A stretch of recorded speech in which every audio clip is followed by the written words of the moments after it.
Mbeumo rejects Tottenham. Eze reportedly rejects Tottenham.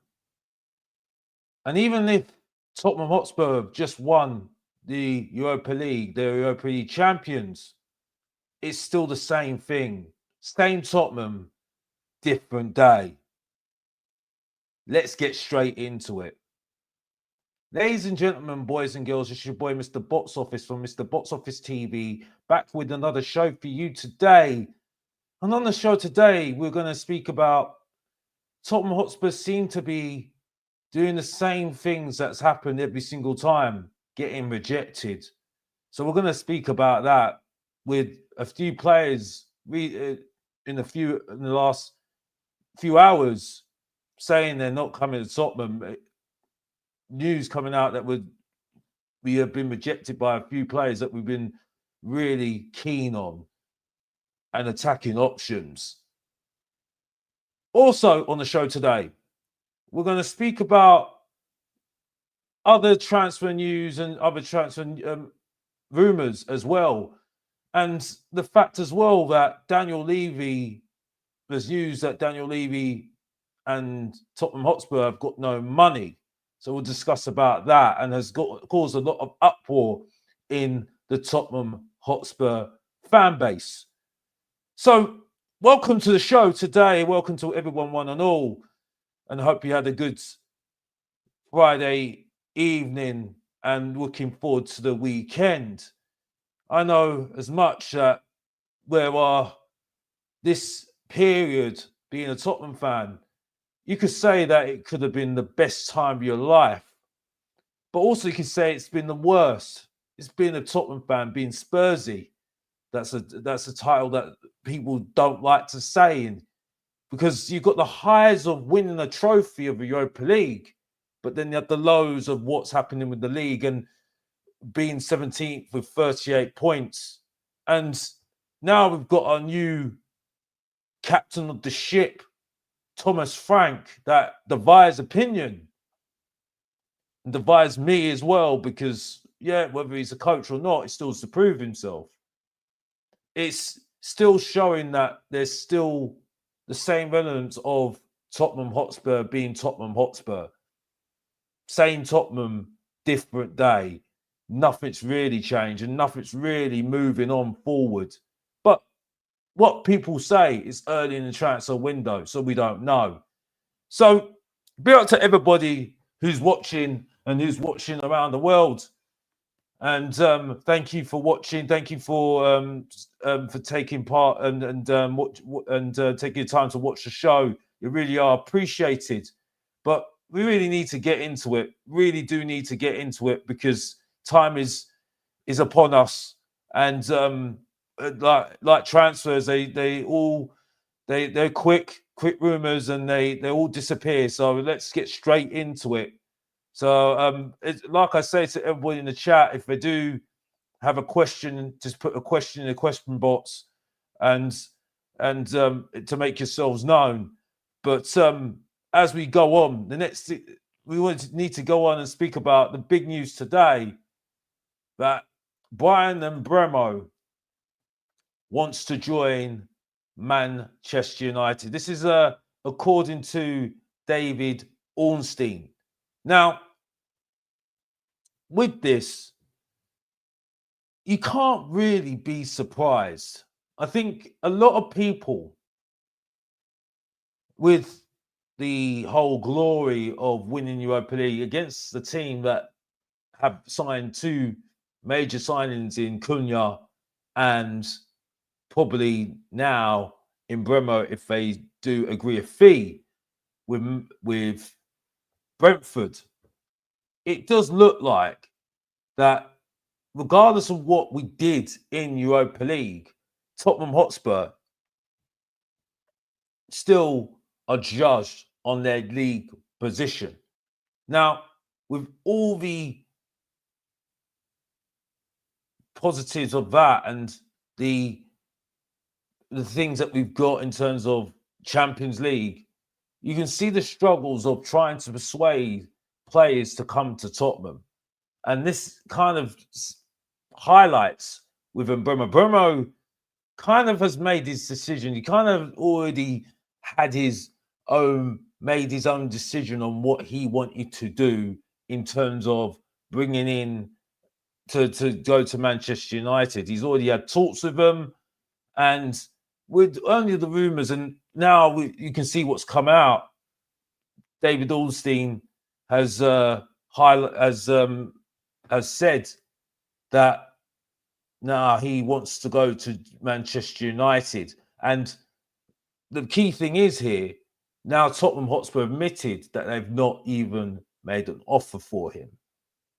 So even though we took the manager that he was under, Thomas Frank, it does look like that Manchester United are the front runners now and sole runners now to bring him in.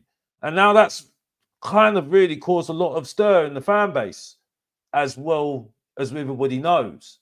So it's a very delicate situation at the moment. Tottenham Hotspur have obviously made 3 signings so far. 2 of them that were really already going to be done in the summer. Tell was already an obligation, but that's caused a lot of a stir. Then obviously Kevin Danzo, that was an obligation, it looks like, if you make me right. But now, and then also now you got Kota Takai as well at 5 million. But for a side that needs a little bit more quality up front, that's a bit worrying, isn't it? And it leads also to the fact that with not that many quality signings at the moment, that's got a lot of people worrying at the moment. And it's leading to what are the ownership doing to back the manager? That's the main thing that Tottenham Hotspur fans say. Is Daniel Levy going to back the manager with top signings? And Mbeumo would be a top signing. We're obviously going to speak about somebody else that seems to be the hot topic of Tottenham Hotspur's list, who they really want, the flavour of the year, maybe even not even flavour of the month, flavour of the year, flavour of the last 2 years, last 3 years, maybe 4 years. We'll get to him in a bit.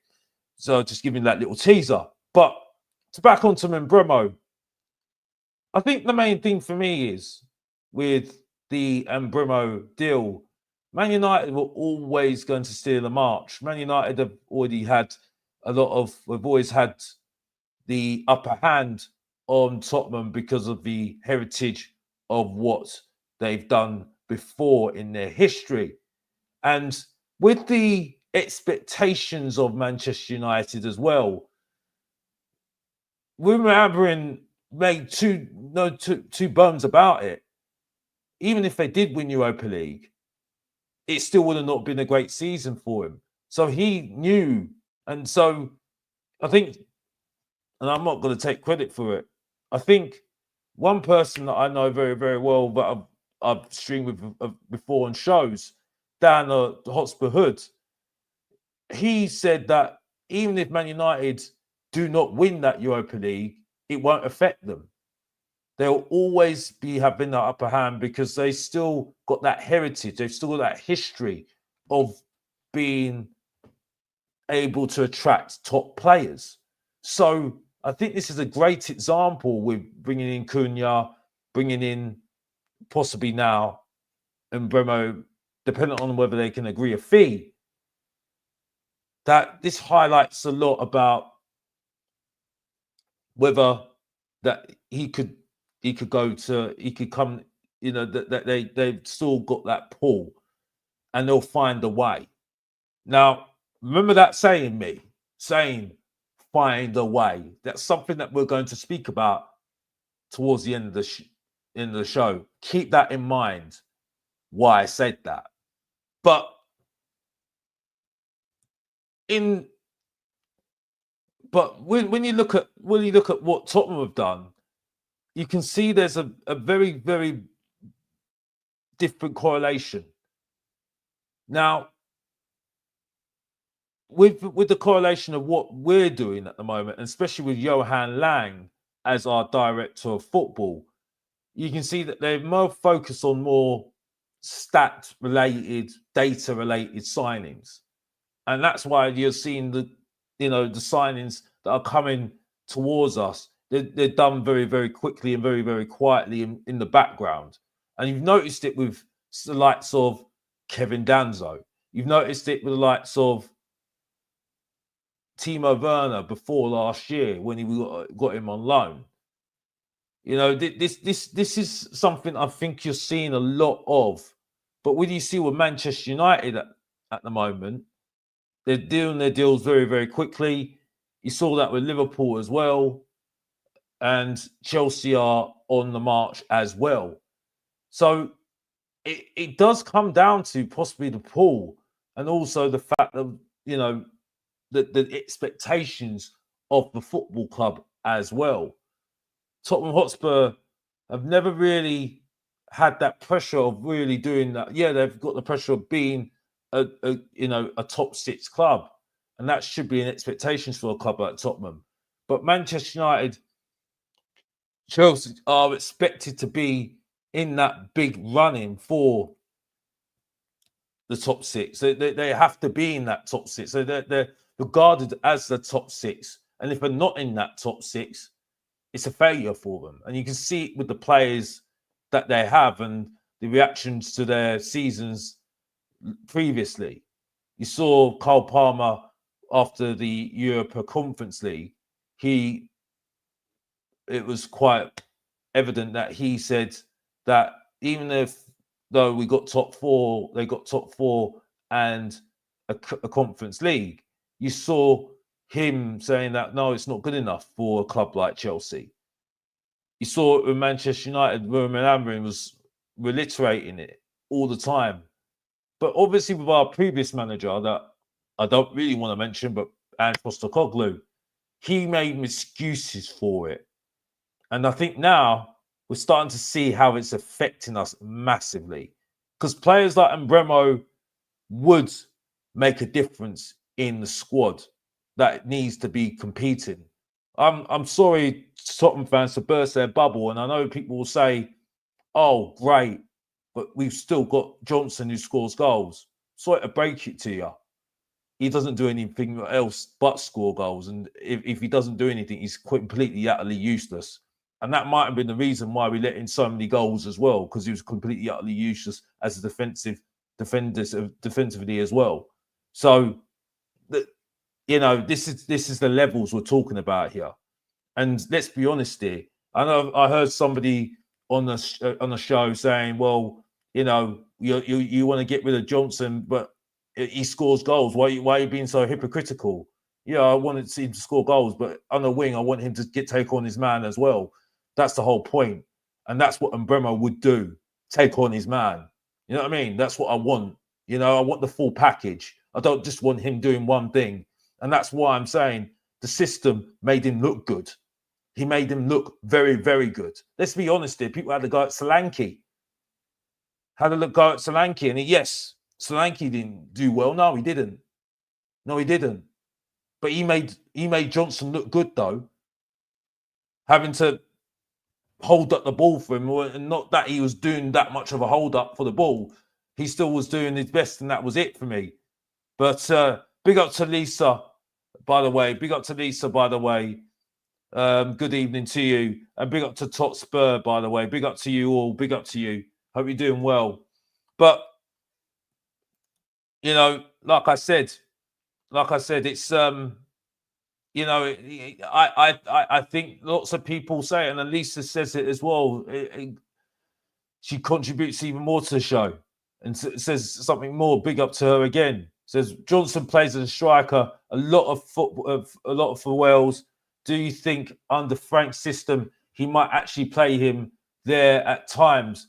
He much more of a poacher, and I absolutely agree. This is something that we've been saying for quite a while now. We've been saying it for quite a while now that he is a poacher. He is a poacher. I think that's what he was good at Nottingham Forest. The difference is, though, Nisa, the difference is that I don't like about Johnson at the moment. I don't see that development. I don't see that progression. I don't see that growth. I think the system made Johnson, not him making the system himself. When I look at the players back in the day with Gareth Bale, Modric, Les Ferdinand, Sheringham, Robbie Keane, Defoe, Dembele, those players made the system make them feel good. They made the system for themselves. And I don't see it with Johnson. I don't see it at all. And the thing is, though, it's the thing I don't like about some Tottenham fans. And like I said, I love Tottenham fans because they just give me something to come back at them all the time. Is that it's either or. It's got to be either or. And it's like, no, I want it all. I think a winger should do it all for me. A top winger can do it all. And the thing is, though, a great example of this.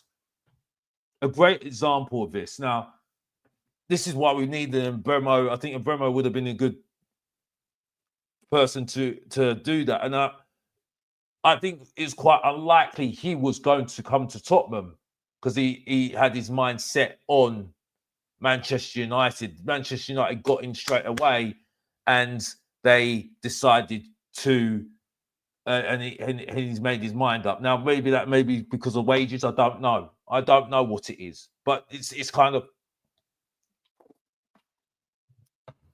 it's kind of what it could have been. It could have been that. It could have been anything. It could have been anything. But but for me, no, it's definitely about wages. I'm waffling. It's late in the day. You have to forgive me, everybody in the audience, ladies and gentlemen, boys and girls. But yeah, it's a Friday night. I should be really out enjoying myself. But I'm giving some good content. So give me that credit where credit's due. But the point I'm making is, and I can see Jacob's in the chat now. Big up Jacob. Big up Jacob every single time. Big up Jacob. And I'm sorry, Jacob, if you're going to start talking to me about Bergvall being Zidane levels, you're having a laugh. You are absolutely having an absolute laugh. He is not that. But we'll get into that a little bit later. Thank you for Jacob for giving me something else to rant about, because it is Mr. Box Office time, Unleashed time. But anyway, moving on. Back to the Mbeumo talk. The point is, though, with the whole thing with Mbeumo, right? Mbeumo is definitely about the wages. Like Lisa said, I think it's always about the wages with us. The only thing is, though, I think Tottenham Hotspur made a choice here. They made a choice of what they're doing in terms of what they're going to do in the transfer window now. I think they've made a choice of where they're going to go. Now, I still feel there will be a big signing. I think there will be a big signing out there for Tottenham Hotspur. I think they have to do it, in my eyes. Right? I think it's going to lead to something like that. Whether what position that's going to be, I think it's going to be more attacking wise. I think that's definitely going to be the case.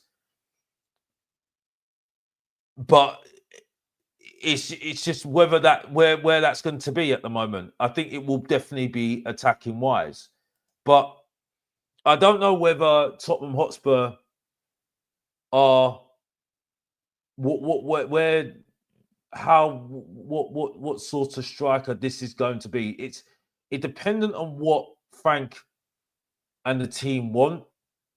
I am a bit concerned about Johan Lang. It just doesn't look like he's a guy that goes for the big things or any players, because I don't think he's got that pull, that something, persuasion that a Prodigy's got, or a Paul Mitchell's got, or David Pleat's got.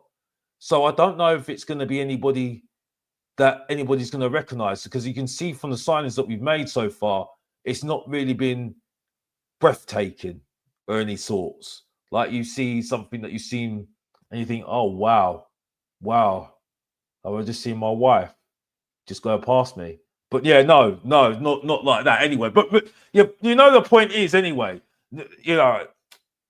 you know, you have to have a little bit of a joke sometimes. You know what I mean? You have to have a little bit of a joke. You know, it is a Friday night, and it's been a nice day as well in London, England. But the point is, though,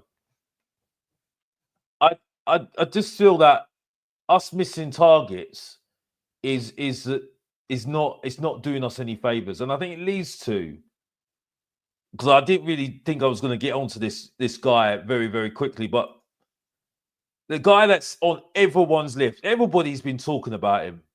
Everybody's been talking about him, and not just him. It's been talking about, you know, he's been the talk of the town, at Tottenham Hotspur, with Tottenham Hotspur, and it's this guy, Eze. Ben Jacobs, just a few hours ago, has just said that Tottenham Hotspur have backed off the Eze deal. And if we don't want that evidence, oh gosh, I think I bought something else up there. There we go. But anyway, I think yeah, but you'll be able to see it anyway. But Ben Jacobs has said that Spurs have backed off the deal. Have backed off the deal for Eze, and I think it highlights when Arsenal have been reportedly been in talks with Mbeumo and Eze yesterday. From what reports yesterday, it could be a clue to why the news now has come out that Tottenham Hotspur backed off the deal for Mbeumo and Eze, and now the fan base are going absolutely wild.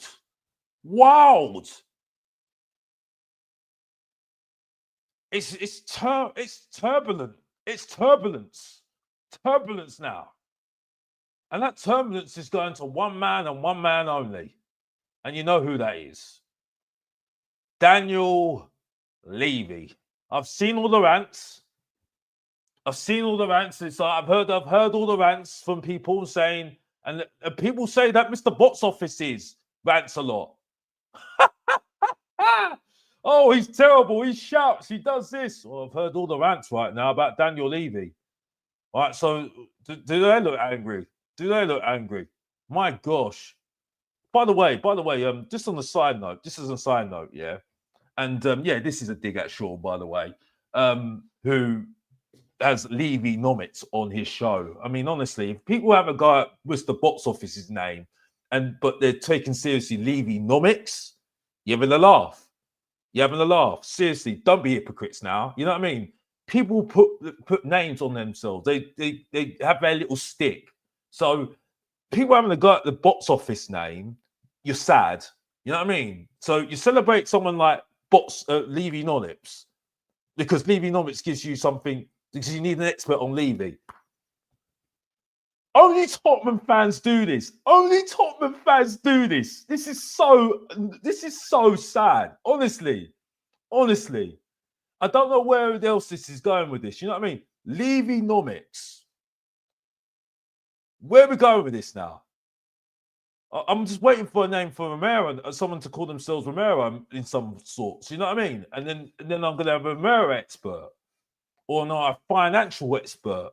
You know what I mean? It just blows my mind. It blows my mind. Right? We've come from football to now people calling themselves a name about a chairman now. Only Tottenham Hotspur fans would do that. Honestly. And people lap it up. They lap it up like it's like a movie. It's like a top movie. Like you know, you go to a movie, you go to the box office, and you go to a film. You're really excited, or you've seen your new game, and you're like getting really excited, yeah. And then it's like, oh yeah, just going to see a financial movie. Really? So I've gone to see a movie about finances. I bet most of you lot didn't even do didn't even want to do that at school, let alone. And now everybody's getting excited about it. Bloody hell, where are we going with this? You know what I mean? But going back onto the whole thing with the Eze deal. Now, I I don't know what else to say really. Um, I just don't know what else to say. I think it's just becoming a situation where, I mean, when people saw that Crystal Palace were kind of softening their stance on Eberechi Eze and giving the chance for teams really basically to pay in installments to purchase Eberechi Eze, Tottenham Hotspur kind of were given a green light there, basically, and you saw all the aggregators say Tottenham Hotspur were very interested. Tottenham Hotspur were really interested in him, and you could see it. There was so much out there. There was so much out there with news about him signing, and with that, it just became. It's a chance for Tottenham. Tottenham Hotspur definitely needed another creative midfielder. The fact that you saw with Maddison, he was up and down because a mixture of form and the way that he was played under our previous manager, and Kulusevski was a patchy player. I think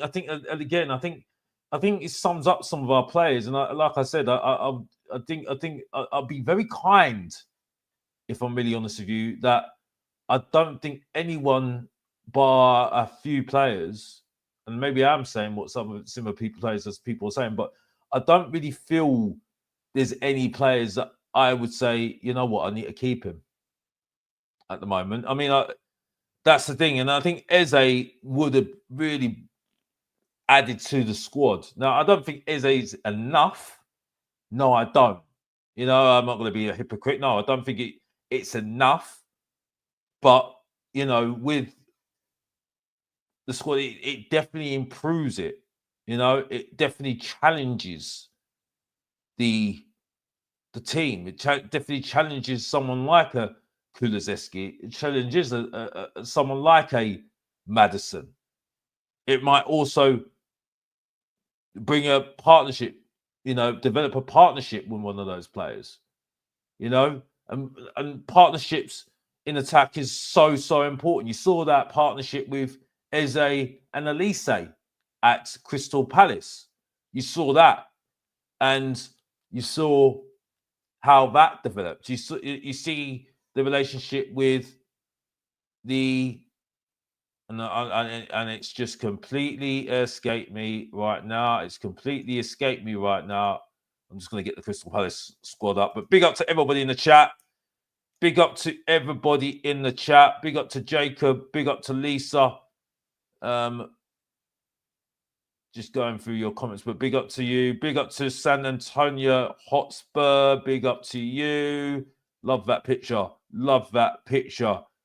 And then big up to everybody. Like I said, it's very, very late in the evening, and it's always appreciated for everybody. And like I say, I always encourage people to watch the show.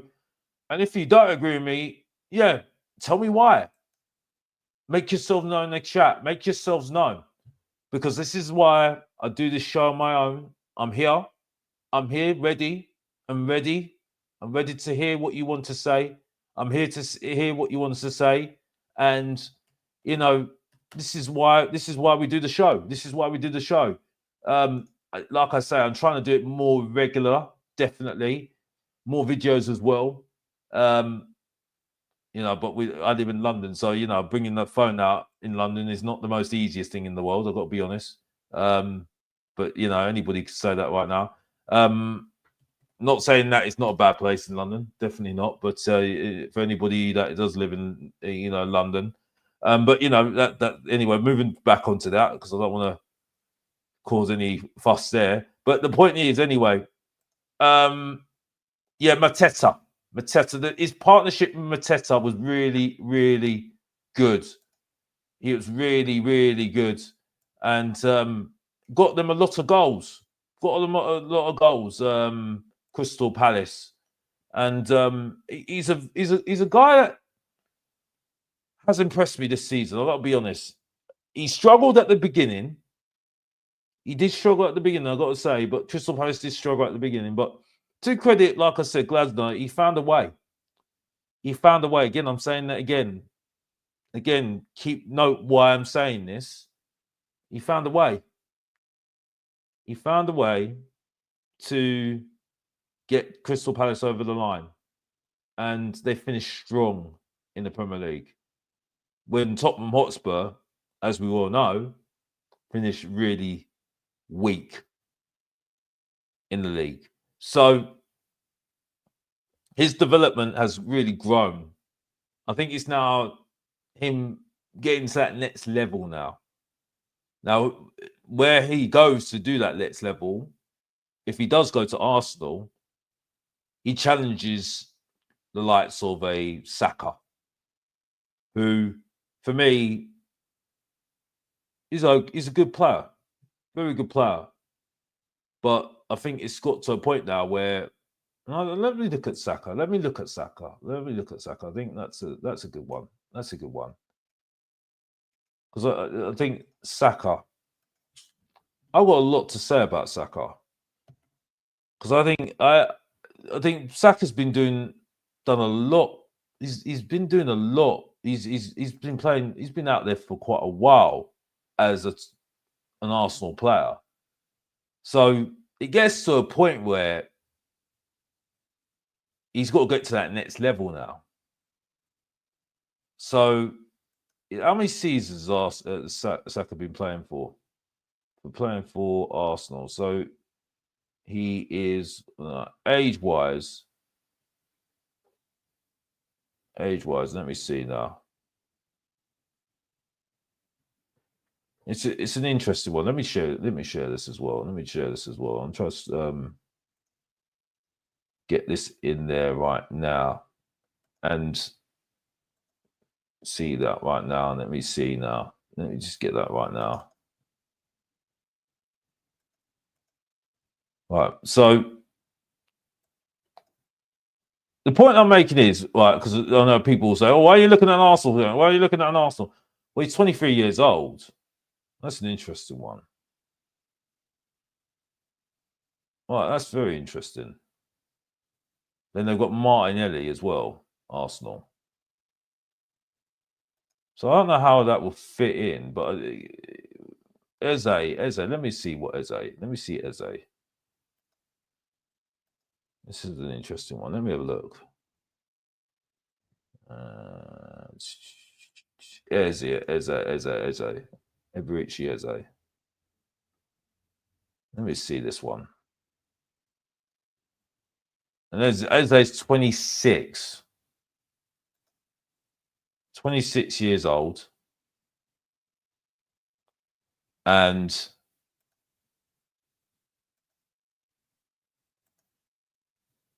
so 26 years old. All right. So 26 years old. Well, I'll get back to here. There we go. 26 years old. And attacking midfielder, left winger. Okay, so I'm guessing he'll be looking at someone like he'll be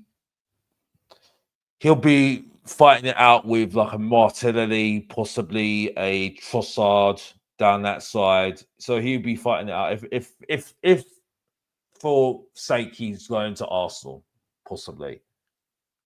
So he's giving competition. I think Martinelli's gone down the pan. I think it will. I'll tell you why I'm telling this theory. It's going to go into why I talk about what conclusions I come from the show. I say at the moment, I think Martinelli's completely gone down the hill. I think, and I think it shows you that sometimes you just got to let players go. You know, there's a peak of time for a player, and when that peak has happened, you've got to know where that peak has happened, and you know when to just say, okay, right, we need to move this guy on. You know, he's had his time. He's had enough years at this club. You got to move him on. This is what Tottenham should have done with certain players like Dele Alli, Son. Should have happened. I think that needs to happen this summer. Has to happen this summer with Son. I say that Romero. Romero for me is at a stage where he needs to move on. So the same thing where you're seeing with Martinelli, I think he needs to move on. Romero, because I think he's at that stage now where I don't think he's got anything to give anymore with Tottenham at the moment. I think he wants to move on for his own self. I think that's the thing for me. Let me see what Christian Romero. But I think this is where Eze is at the moment as well for me. I think Eze is at this stage as well. I think Eze is definitely at this stage. Christian Romero, and he's 27. Yeah, exactly. So Christian Romero's going to want to move. I think Christian Romero is at this stage when he needs to move on and go to a bigger club. I think he's ready for that now. I think he wants to move on to a bigger stage and move forward. And I think this is where Eze is at the moment. I think Eze, he wants a bigger club. I think he wants another to go to a bigger stage now. And if a Champions League team offer him a good opportunity, I do feel that he would take that opportunity. And this is why I think he's linked with a move to Atletico Madrid, which Simeone is managing at the moment. But the Eze thing for me is an interesting one. I think we can see now that Eze is really keen on moving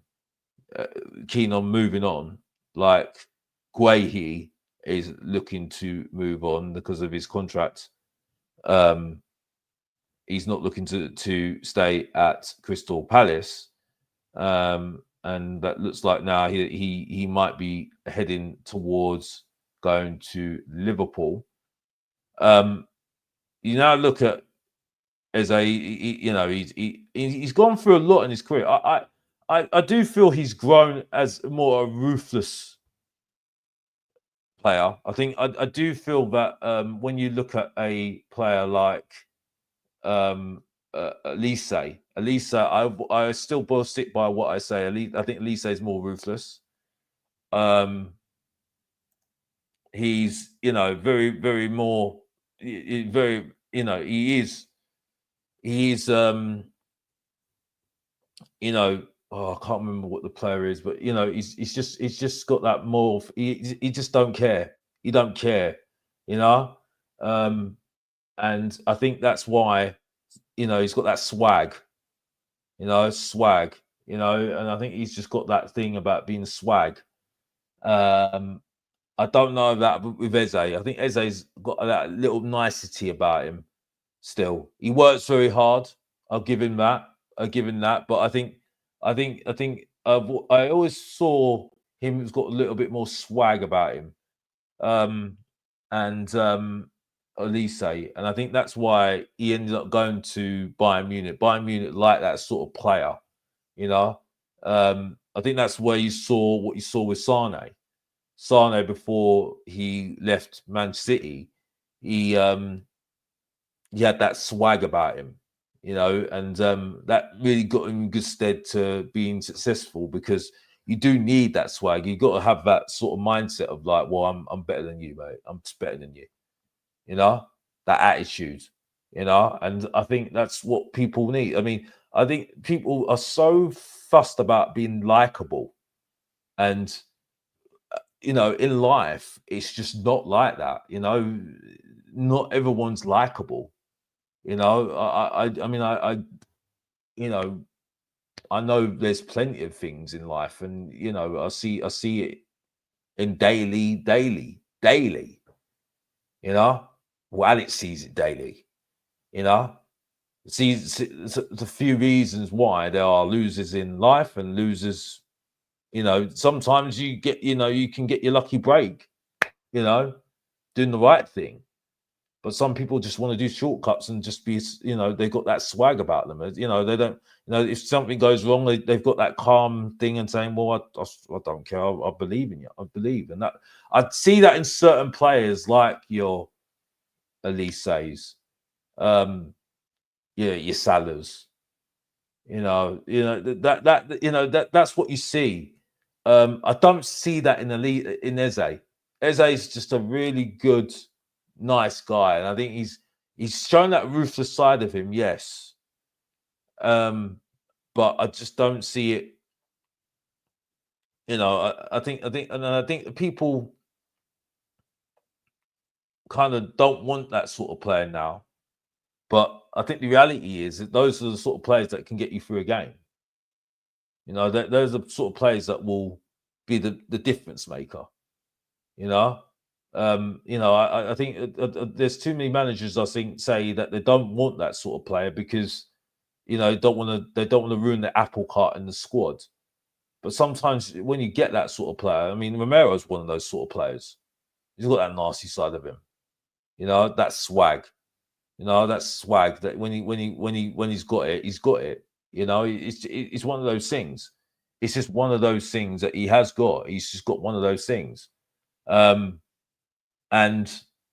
you know, I think that's where Eze to become up there, he's going to have to be that sort of guy. He's going to have to be that sort of guy to really get up there.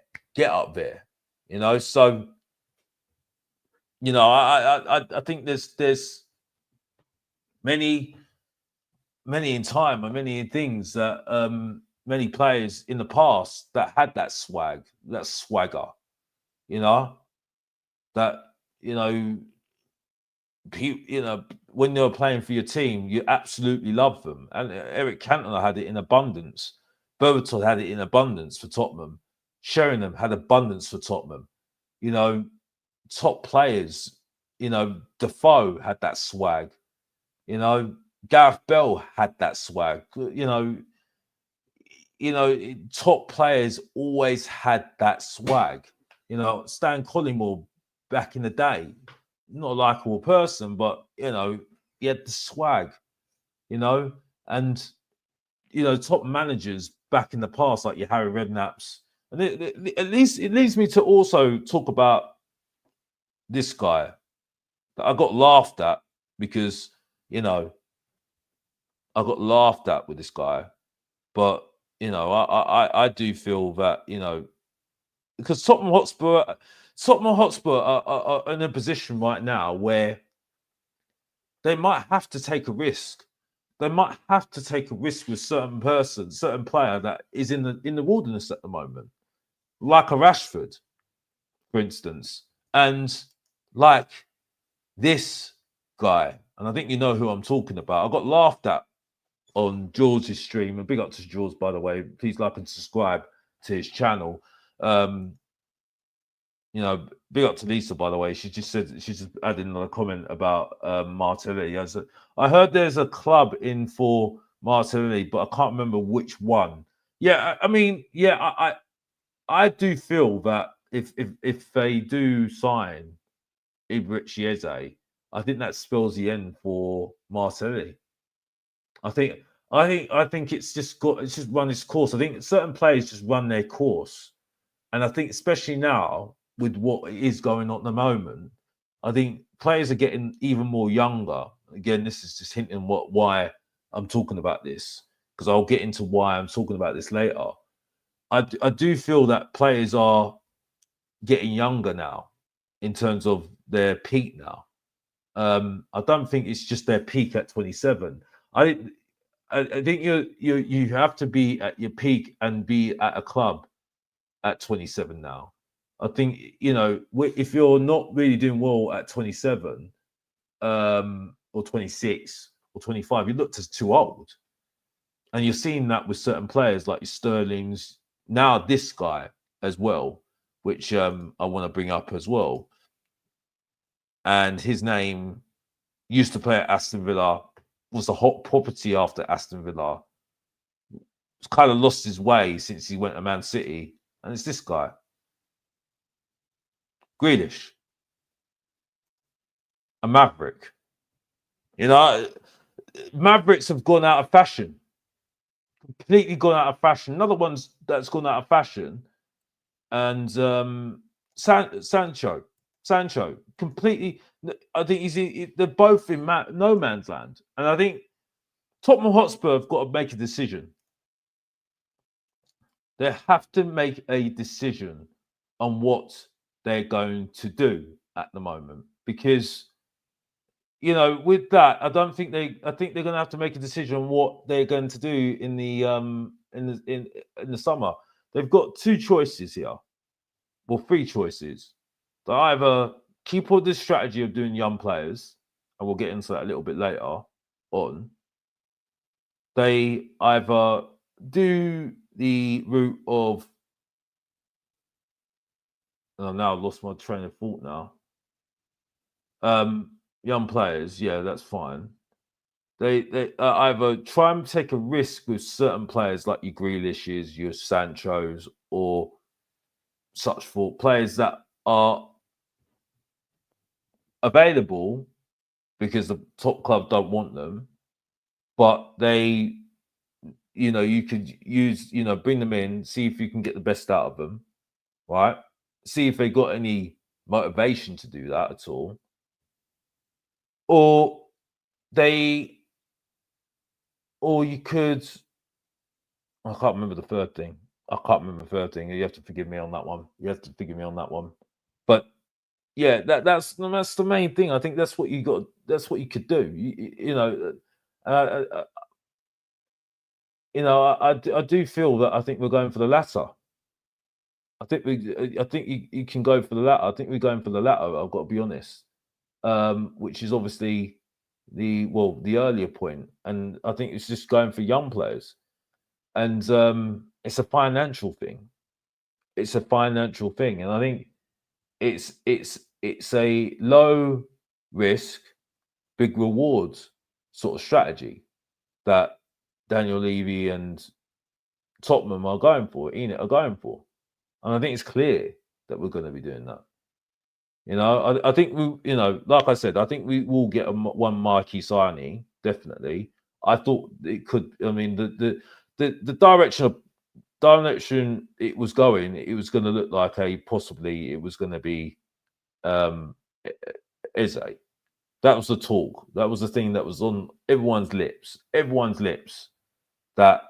Mbeumo Eze was the guy that everyone was talking about.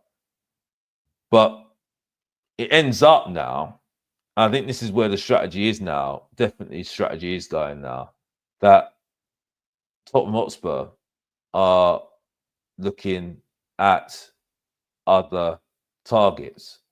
And one target, I mean, this was the article from Ben Jacobs in the last few hours. Eze, they backed off the deal. So that's the news there. But obviously, Tottenham Hotspur have yesterday, I think it was yesterday, there was news that Tottenham Hotspur was set to complete the signing of Leeds Academy startlet Oliver Boast. I think it just highlights where Tottenham Hotspur as a football club are at the moment. I mean, if anybody doesn't really know why we're getting rejected anyway, just to have a side note on this, right? It's this. And if you can't see it, it's this. 17th, 38 points. There we go. There we go. So, I don't know what else to say really. You know what I mean? It's just, it isn't, you know, and but the low risk strategy that we're doing at the moment is the fact that we are, we're going forward with, trying to get youngsters in the squad. But I think the problem with Tottenham at the moment, and I think this is where big clubs are getting it and Tottenham Hotspur are not getting it. I think with Tottenham Hotspur, we keep on youngsters so long. We keep our youngsters so long, and then we don't really do anything with them. We put them on loan to other places. Now, if a top club, what they do, and I think you see this with the top clubs now, Barcelona, Real Madrid, they get other youngsters on top of the youngsters they've got. So you can't just expect a Burval and just give him a clear pathway to do what he's doing. You just can't do that, right? You need to keep on buying youngster upon youngster on youngster on youngster to compete with that youngster that's broken through.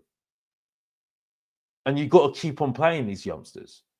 Either you play them, and I'll give Stel credit. Stelios was the one that gave credit. I've got to give Stelios first because he's kept on banging on about this. He has kept on banging on about it. Big up to Totspur, by the way. I would like a Maverick winger and a Maverick midfielder, someone to get us off our feet. And I'm fed up with aggressive football. Yeah, I absolutely agree with that. Football is boring, like they say. I mean, like I say, I think football is going to get even more boring. I think in the next couple of years, because I think of the amount of games that are played in the league, I think it's kind of shown you what where football's going at the moment. I mean, the reasons why I enjoy the game, it's not there anymore. To be honest with you, with the game. I saw somebody on the YouTube channel, and he said he was talking about a Chelsea player that we were linked with, and I just can't remember the Chelsea player at the moment. It's just escaped me, absolutely escaped me, and yeah, it just Madueke. That's it, Madueke. That was the player. And he said, well, I just need to see his heat map. I just need to see his heat map. I was like, great, but what about you watch the player first? So from his heat map, you're gonna say, well, you definitely need to buy him. I mean, it's like watching his heat map is going to tell you that you should buy a player. What are we doing here? What are we doing here? Honestly, I mean, I was just like, I was flabbergasted when I heard this. This is just and it's like when you hear these things from people, it's just like, oh yeah, but if I see his heat map, I'll find out whether we can buy him or not. I'll be so worried if a scout just looked at a player's heat map and said, yeah, that's the player we should buy. Honestly, I don't. It's a mind. It's a mind.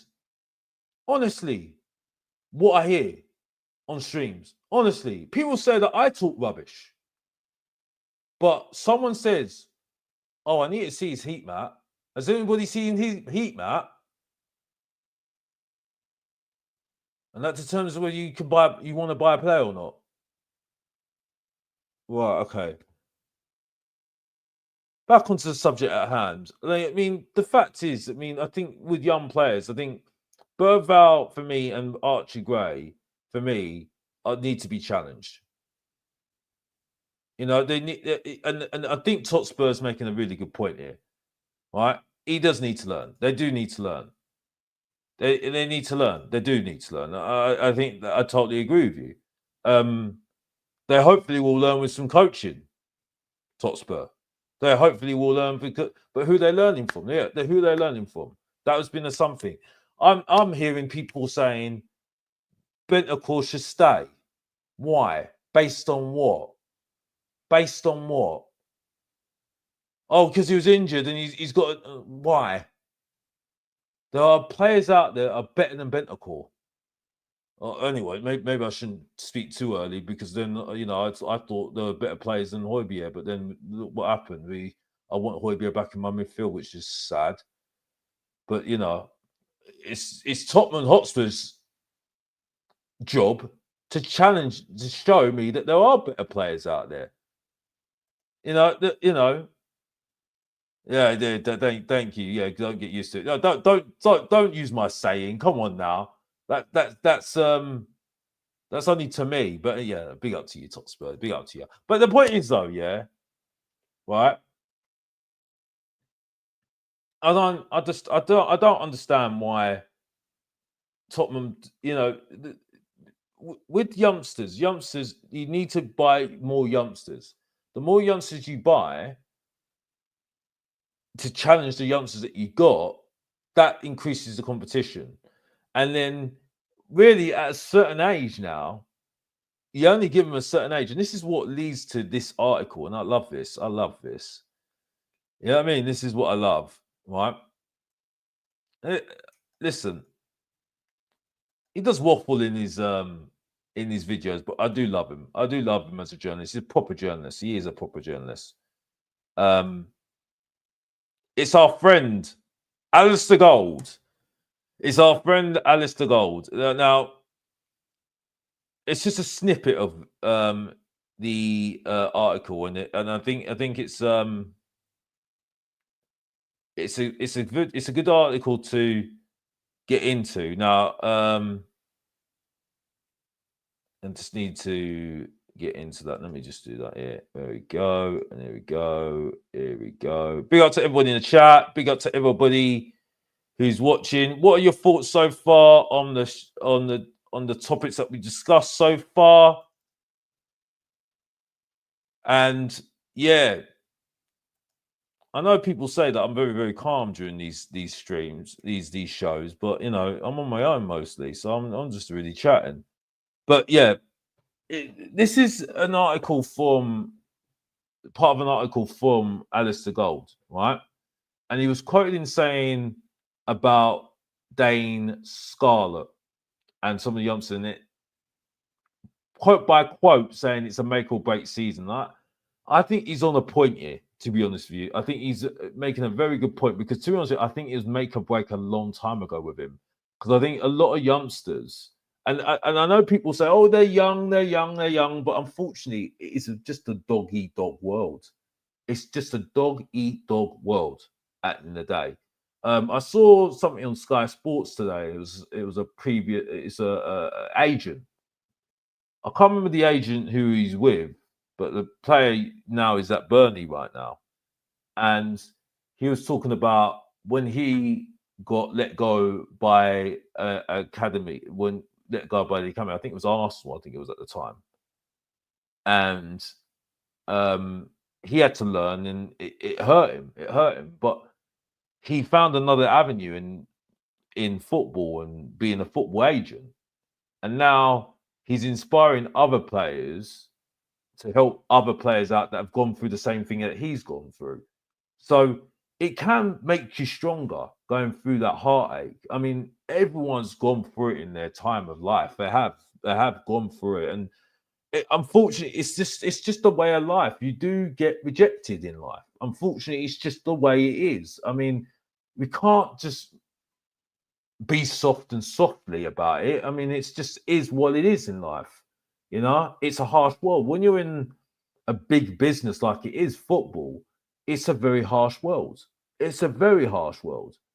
And yeah, you don't know what happens behind closed doors, that person. You don't know what they're going through in life. No, you don't. You don't know what's going on in life.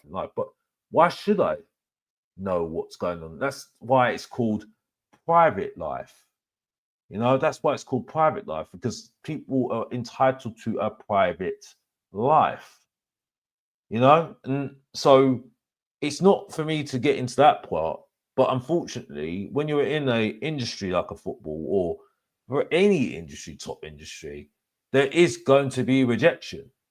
It's just what you do with that rejection is how you make yourself stronger.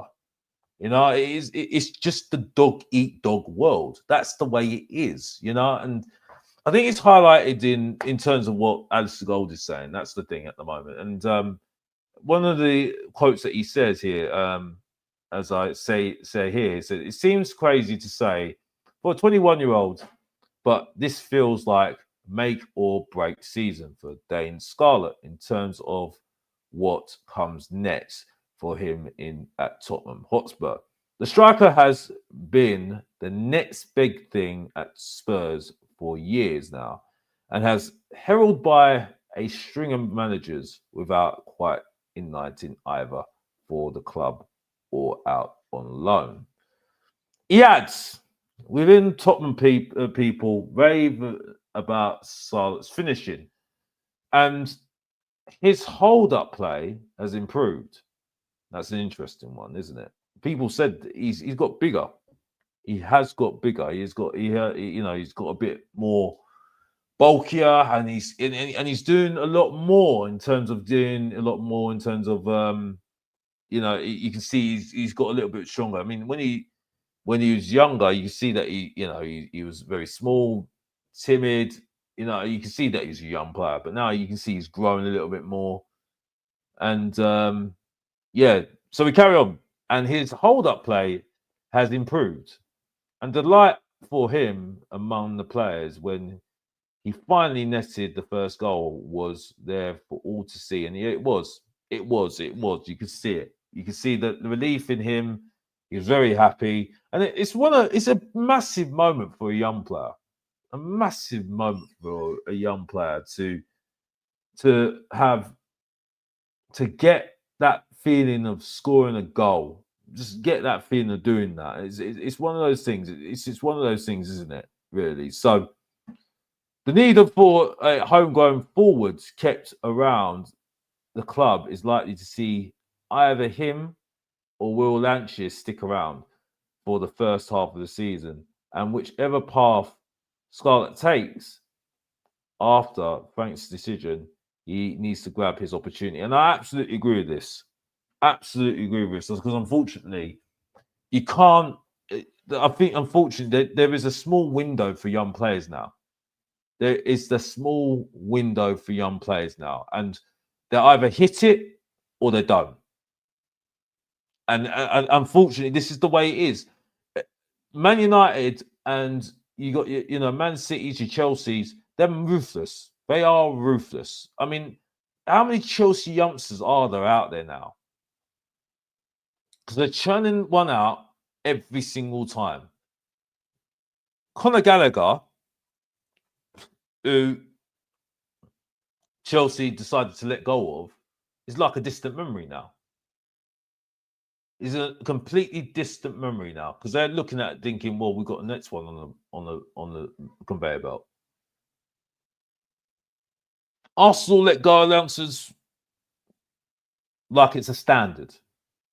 But Tottenham Hotspur fans, they get really emotional and upset when a youngster's left. And I think we've got to get to that mindset of, unfortunately, we're in that mindset. And then I think it's now down to finances as well, where now we're doing this low risk, high reward with the youngsters now. We're seeing now, and then I know Divine is another one. Divine's another one where it's got to be make or break. It has to be, because you've got that small window, and if he's not doing it, if he's not going to get into that team anymore, when is he going to get into the team? He's got to be challenging for Bergvall or Archie Gray position. He has to do it, because that's the way it is now, and that's the ruthlessness of what you've got to do. I think it says Gold identifies Alfie Divine as another young player who is now at crossroads at Tottenham, and I totally agree. with Frank expected to make the final decision on the attacking midfielder this summer.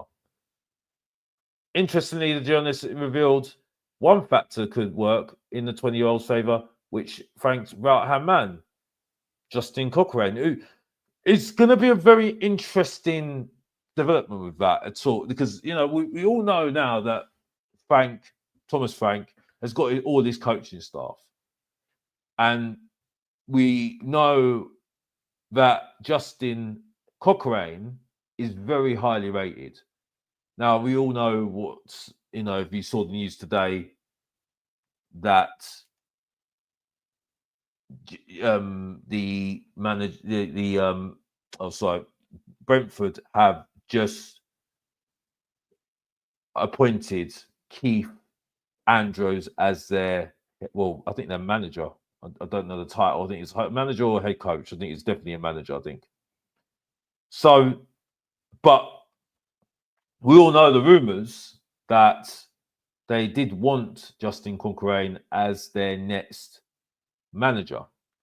So, big up to everybody in the chat, by the way. Big up, big up, big up, big up, big up, big up, big up, big up, big up, big up, big up, big up, big up to everybody. What's happening here? Oh, thank you. Oh, thank you. Oh, really appreciate that.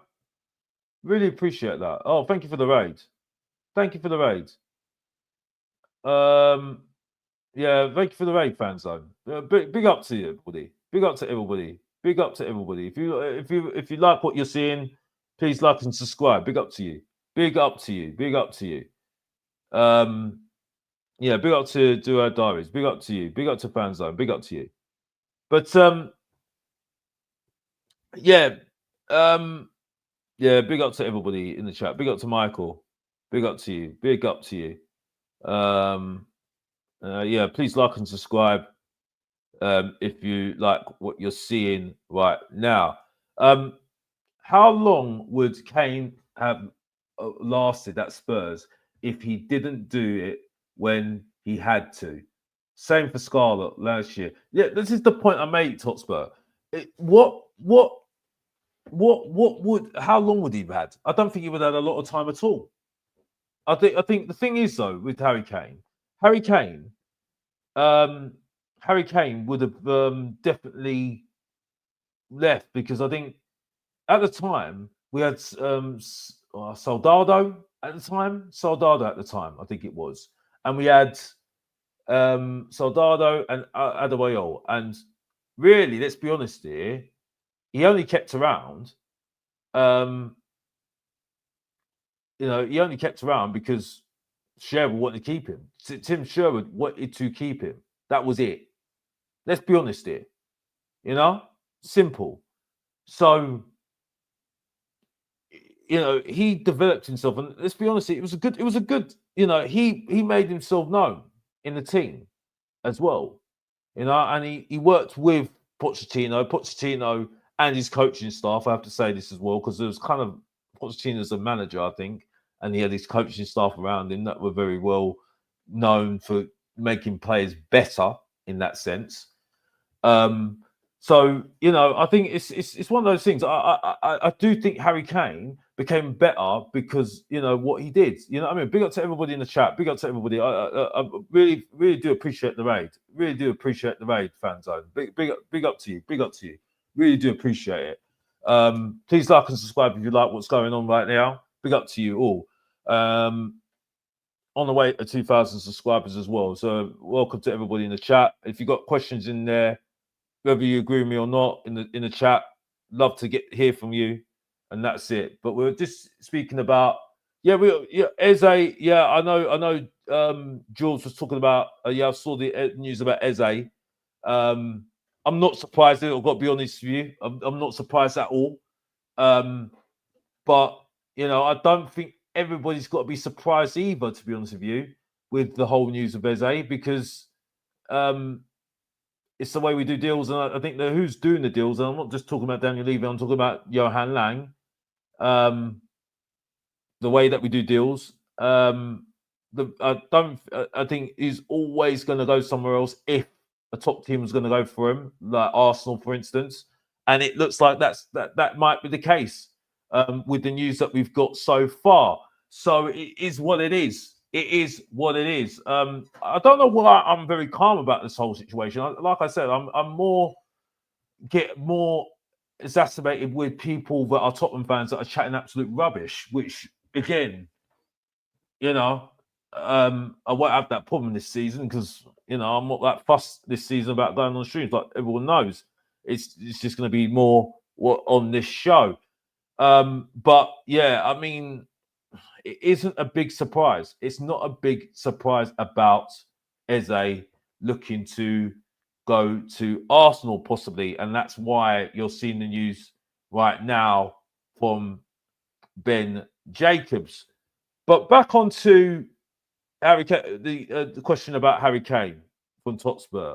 Like I said, I think Harry Kane became Harry Kane because of the coaching of Pochettino and his team, and his determination. And then Mourinho brought him to another level,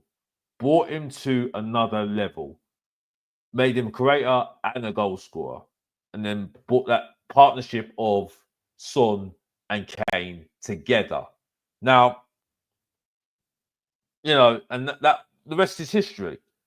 I do feel that Kane was too nice.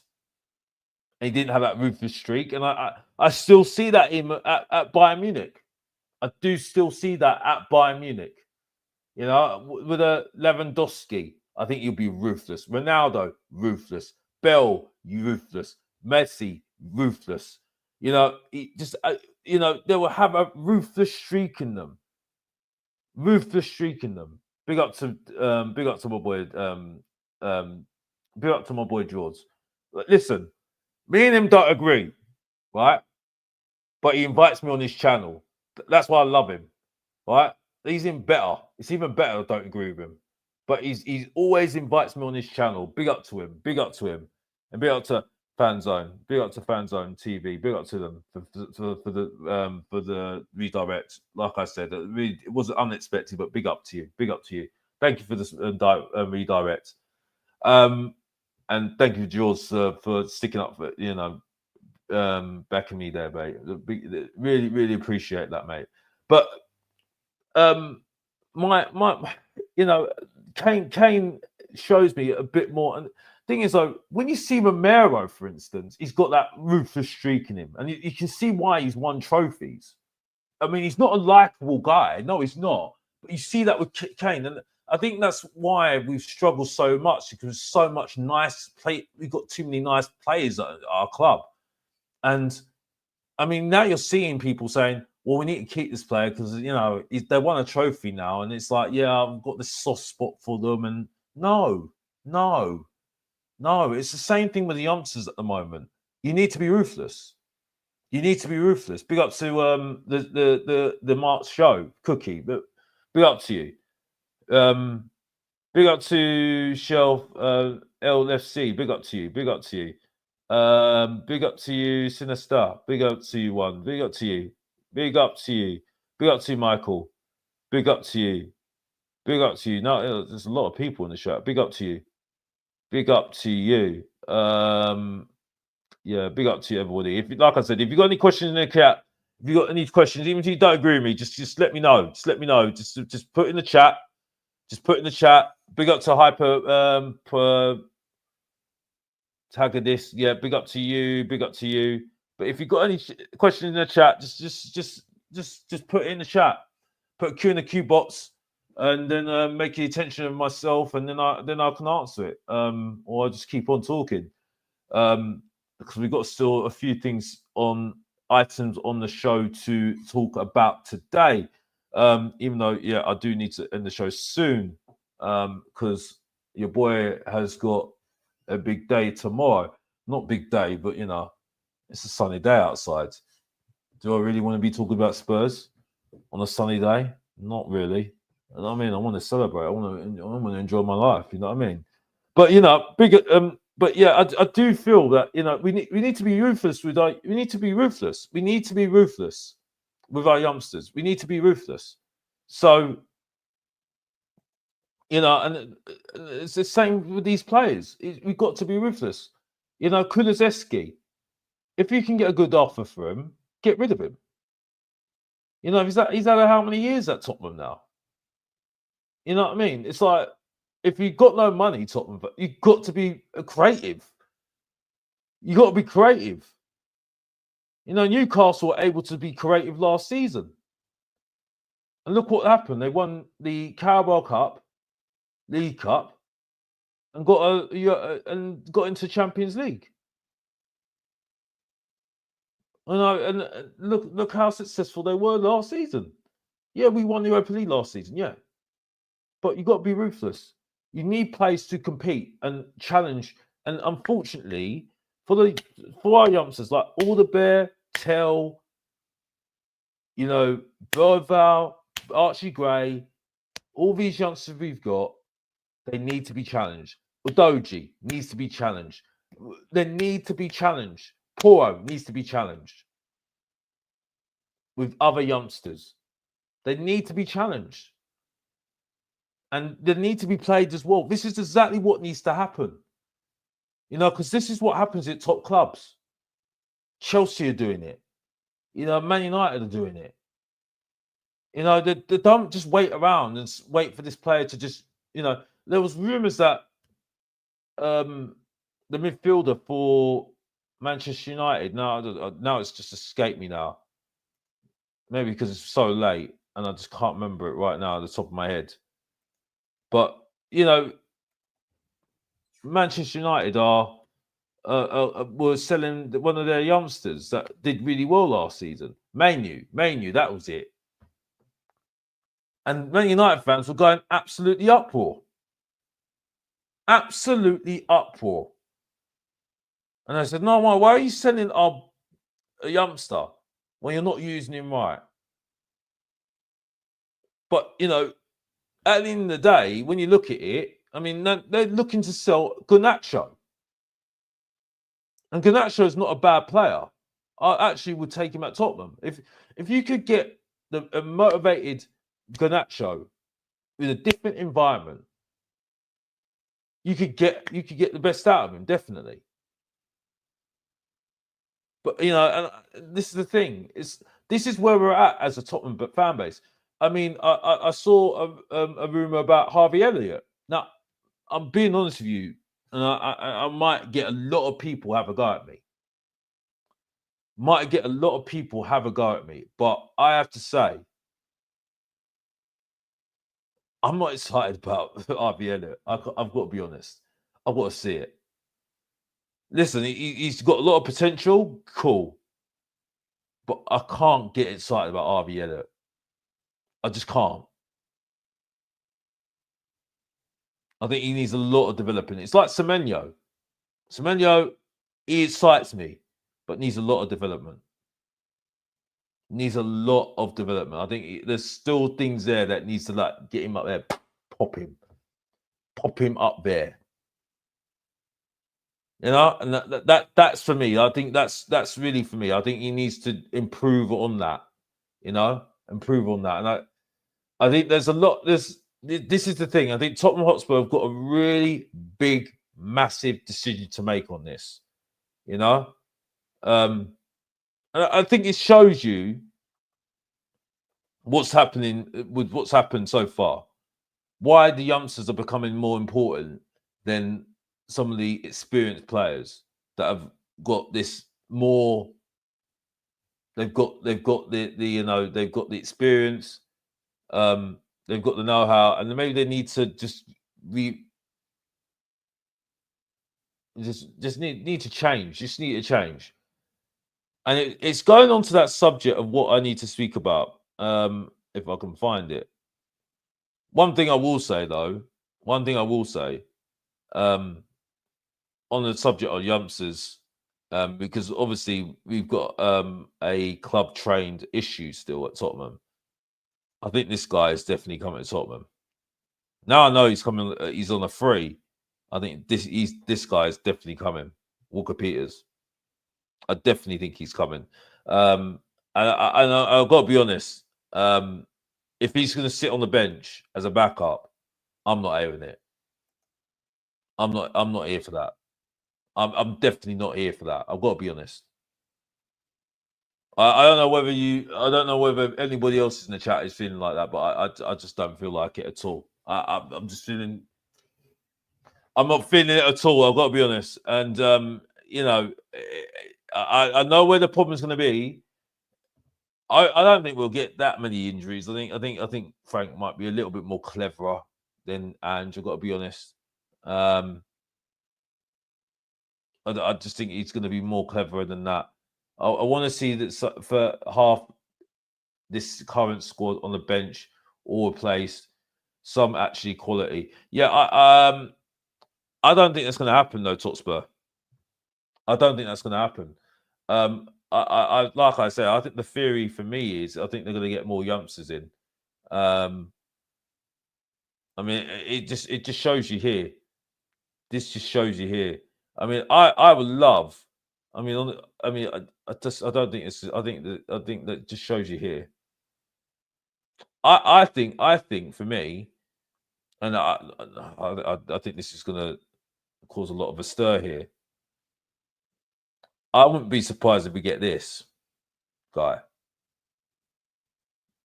I wouldn't be surprised if we get this guy Dibbling. I think it's heading that way because I just don't see the fact that we haven't got a Eze looks dead in the water now. The fact that we ain't Mbeumo looks like it's gone. We're not going to go for a experienced player in a Grealish. It looks like Sancho's available right now, but the wages are too high. So you're looking at the wages. The wages are going to be a problem, right? So I just think the train of thought it's going to happen at the moment. I think it's heading towards a Dibbling. Hopefully I'm wrong. Hopefully I'm wrong, but with the way that we are on the transfer window, way that Johan Lang is, I don't see anything. I just don't see anything different. I've got to be honest. I do not see anything different whatsoever. And it's big up Terry, by the way. Big up Terry White, by the way, every single time. But it's just it's just very disappointing. And it leads me to say this. Because of what's happened, and obviously nobody knows the news, unfortunately, sad news, very, very sad news of Lyon that unfortunately lost the status in the League One. It's a very sad story. I've got to be honest. It's a very, very sad story. Very sad story. And it's one of those things that you just think, oh, it shows you where Europe is at the moment. They're struggling. They are struggling at the moment, Europe. And, Bordeaux a few years ago, they went under. I mean, Barcelona was struggling a couple of years ago as well. And now they're all right now. But, financially, that was big news there. It's a very sad affairs with the French league at the moment. Ironically, Paris Saint-Germain winning the Champions League, and the two stories about the two teams, Lyon and Marseille. Marseille took a risk. They're in the Champions League. Lyon taking a risk, and look what's happened with them. I think it shows you where the clubs are at the moment. Europe's at the moment. They're now in, I think, the third or second tier of French football now, Lyon, and it just shows you where everything's at now. Financially. Obviously, their owner has been given the blame and the responsibility of not being responsible. I think it's John Tetcher, I think it is. It's John Tetcher, the owner, who used to have a share at Crystal Palace. I think, it's just one of those things that it's a sad state of affairs, really, and I think it's highlighting why owners are not taking that risk. They're going for the low risk, and you might see it now with Aston Villa now. Aston Villa taking a gamble of paying high wages, and now you see what's going on with their club at the moment. It's they're in trouble. They're in massive trouble at the moment. They might have to sell players, and I think they'll end up. I think they'll find a way. I think they'll find a way. And I think that's what Tottenham need to do. They need to find a way. They need to find a way to be successful and try and maneuver through this spell and try and be successful. They found a way of winning the Europa League. Well, Ange and the players did that, and the owner stuck with him, and he gets credit as well as Ange and the players. But Tottenham Hotspur got to figure out a way of trying to get around this as well. They need to figure out a way, and it's with the strategies that they've got at the moment. They're going for the youngsters, going for older players, or going for players in their prime. But Tottenham Hotspur will never do that. Go for players in their prime. They will never do that. They wouldn't take that risk. No, they wouldn't take that risk at all. And so this is the thing. It's never. It never will. It never will happen. It never will happen. I think that's because they don't. They're a team that go for low risk, high reward. So, I think it's highlighted with the whole thing with Aston Villa. Aston Villa have shown it, and I think, but they've got to find a way. They have to find a way, and I think they have to be ruthless with the youngsters they've got. So, Bergvall was our player of the season, whether I agree with it or not. Factually, he was our player of the season. But you don't just allow him to have a free reign next season. You have somebody to challenge him next season. You have another youngster to challenge him next season. And that will hopefully make him better next season. This is what the thing. If we're going to do this low risk with youngsters, the youngster that comes in through the door will challenge the next youngster, the youngster that was doing well last season. And that's what we should have done before when we had Poch's team back then and with Postecoglou's team before. Because, you need to have lots of youngsters to compete with other youngsters. And if that youngster can't cope with that sort of thing, that they're not good enough and they're not cut out for it. It's like a boot camp. It should be like a boot camp, really. And I know it's ruthless, but if you're choosing to go down this route of thinking that you're going to do that, because not every single youngster will become the youngster they are today, the youngster they're going to be are tomorrow. They're not going to be that person. And it highlights it with this, because Tottenham Hotspur have got no time to waste on this. And it's highlighted with this. The European squad. Like I said in my last show.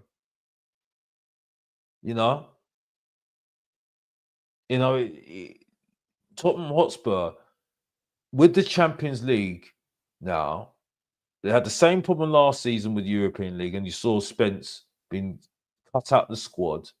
And look how costly it could have been for us. He ended up getting back into the squad.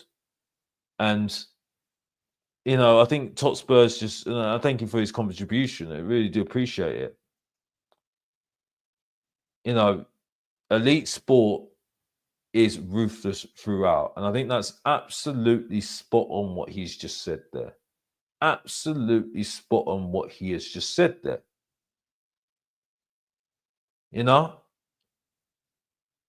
because if you're not ruthless, what are you doing?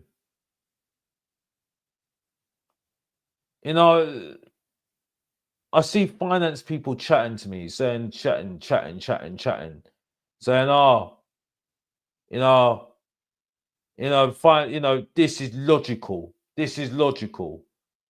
Why does everything need to be logical? Why does it just need to be just ruthless and just getting the job done and hustling? If they're really wanting to talk about their own lives, if you wanted to talk about your own life in general, you wouldn't just say that because you want to get going. You want to get going with your career. So you be ruthless. If you want to go to the top, you got to be ruthless. But certain people, because it don't really affect you. It's just fun. It's football. Oh yeah, it's just logical. It's faraway comments, logical. And I'm like, why? Why? No, it shouldn't be just logical. No, it shouldn't be logical. You want. If you want the best, you got to be ruthless. Because ruthless, unfortunately, if you're not ruthless with yourself, people are going to be ruthless out there, and they're going to overtake you. And it's like everyone's saying at the moment, we're not being ruthless in the transfer window. People are getting ahead of us. Even teams that are playing in a competition that is in the summer right now, and they're occupied doing that, are getting ahead of us right now.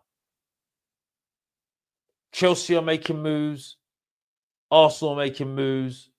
Man United are making moves. And we're going to get left behind.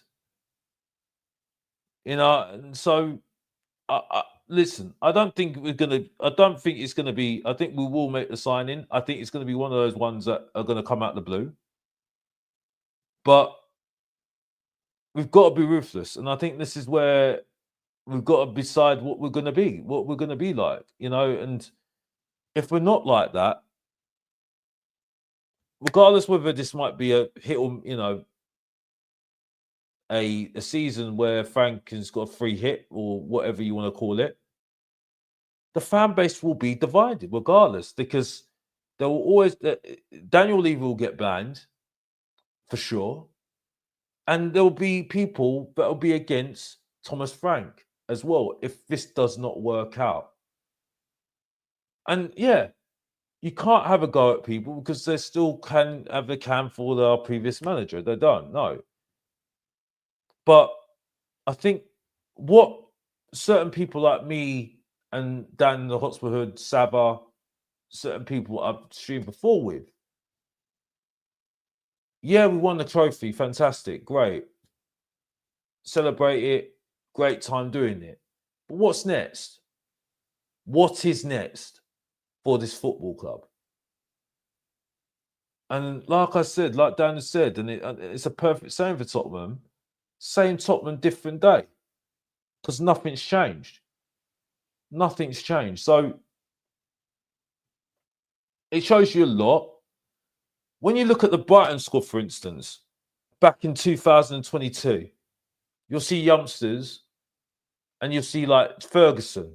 Ferguson was the big guy, the guy that was going to take them to the top. He's the big man. He's the next superstar. Where is he now? Where is he now? You know what I mean? But this is Brighton. Brighton. Yeah? Not Man United, Brighton. The striker, Ferguson, was the big next thing. Where is he now? He's shipped off to loan on to West Ham. So that's ruthless. That was 2 years. 2 years. Or 3 years, whatever it was. And they said, no, I'm sorry, mate, not good enough. Bye-bye.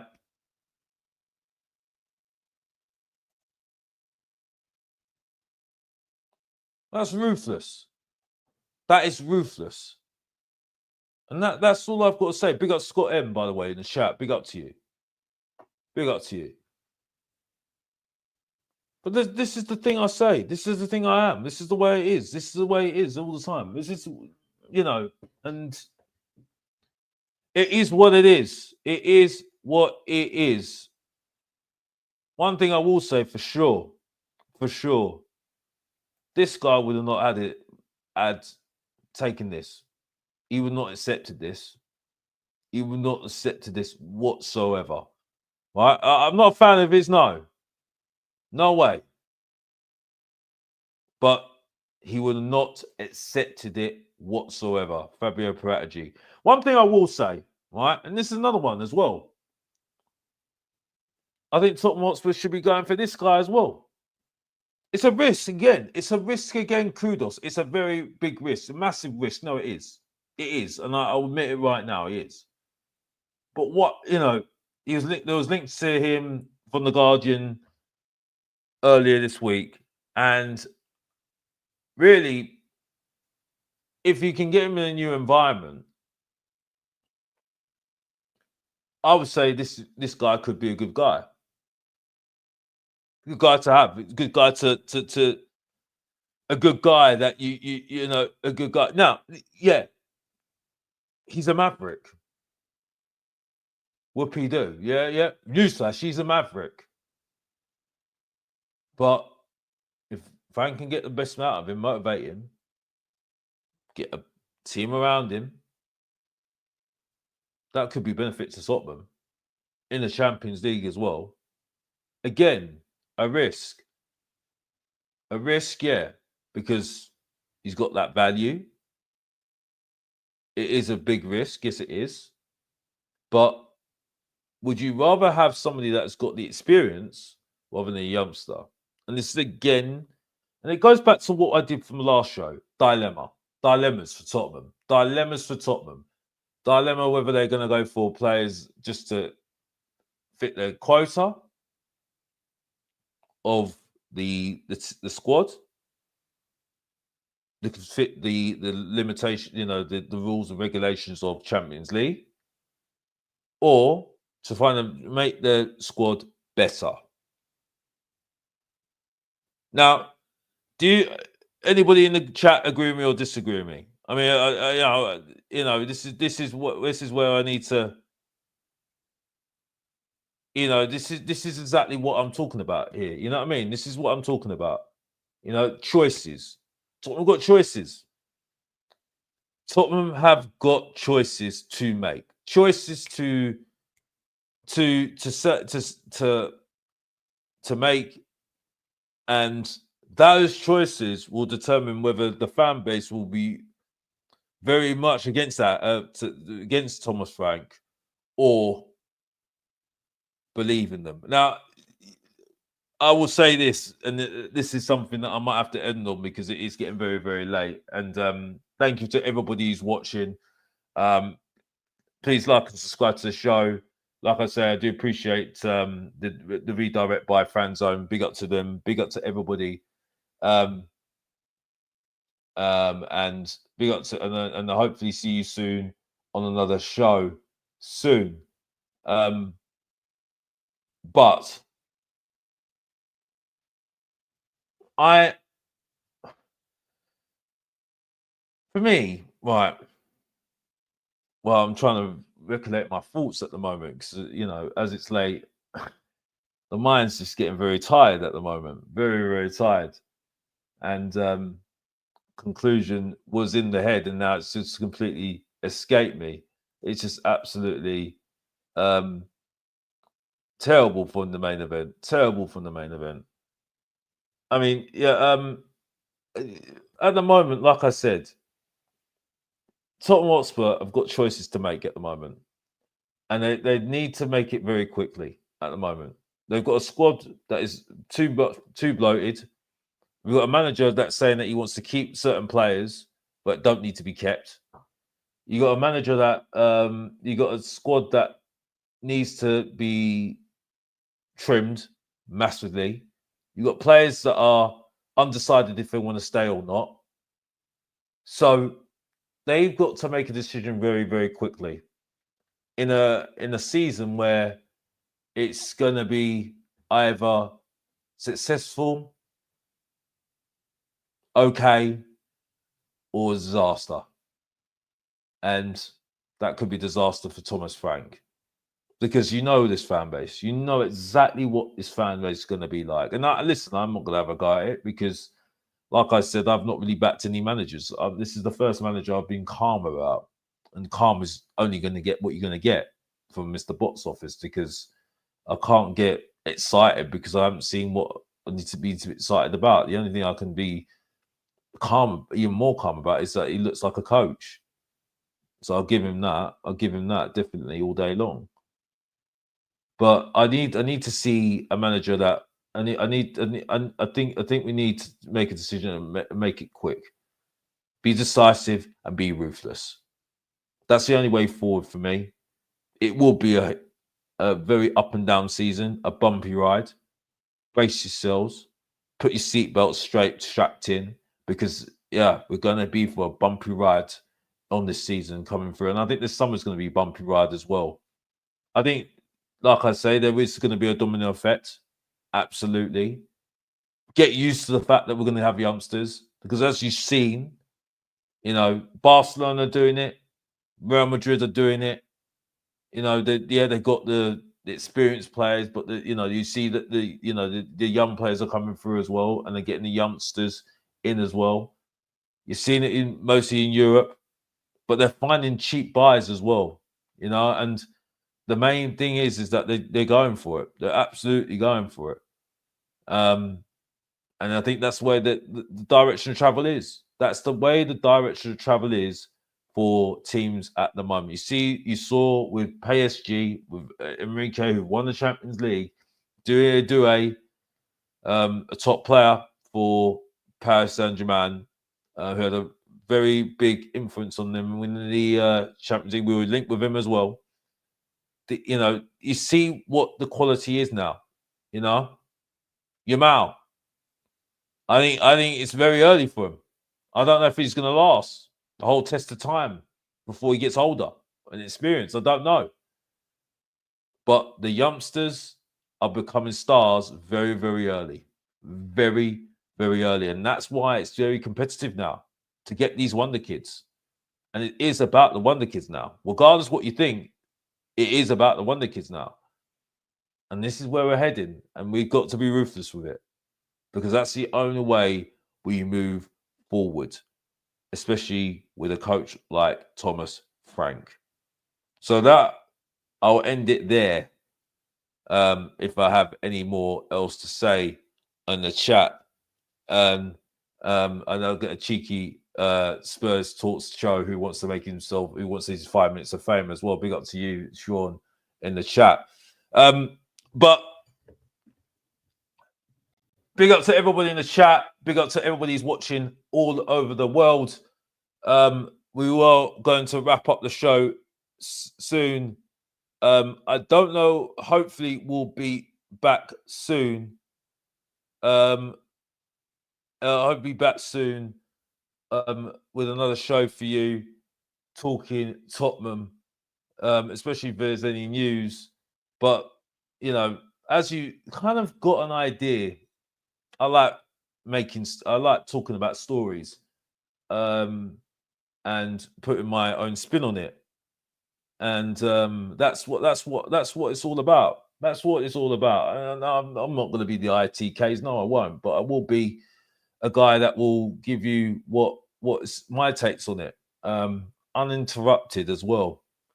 So then you get a bit more clearer thoughts of what I am all about. Yeah, people say it's a bit of a waffle, but everybody has a waffle sometime. You know what I mean? Not that I am waffling. I think I'm actually talking some truth as well. And actually not really too much unleashed either. But yeah, it is getting late, and I have to bench tomorrow. Well, tonight in the morning as well, because these abs don't get bigger by sitting on this chair. So big up to everyone in the chat. Big up to a special mention to George and the fan zone for redirecting to the show as well. Really appreciate it. Never really expressed it, but big up to you as well. And big up to everybody in the chat. Thank you to everybody that's watching, and really appreciate it. Please like and subscribe to the show. We're on the way to 2,000 subscribers as well. Big up to Jacob as well earlier today as well. Big up to Lisa. That's turned up early as well. Big up to you as well. Big up to Animal Hugh as well. Big up to you as well. And really do appreciate everybody. On the day that Tottenham Hotspur got rejected again, right? It's worse than certain people that get rejected by their girlfriends or women these days, or get rejected just just in general. Tottenham Hotspur, just that team just get rejected. Honestly, I mean, where are we going with this? But but on another day, on the day this morning, or in the morning, or early morning, where Tottenham Hotspur were Europa League champions, but I don't feel like a European champion anymore. Just saying. And on a day where I'm just waiting for July to come on, because I need to come, because I just need to find out whether we're actually going to get someone that actually I'm going to get fascinated about. Don't think it's going to really happen anyway, you know what I mean? And that's all I will say on the show on Mr. Box Office TV. Hopefully see you soon on another day. And as I always close and wrap up the show like always. Big up to everybody, and like and subscribe. If you didn't know, get to know. Support your boy, Mr. Box Office. Subscribe and like. And come on, you Spurs. And we're out. Take care.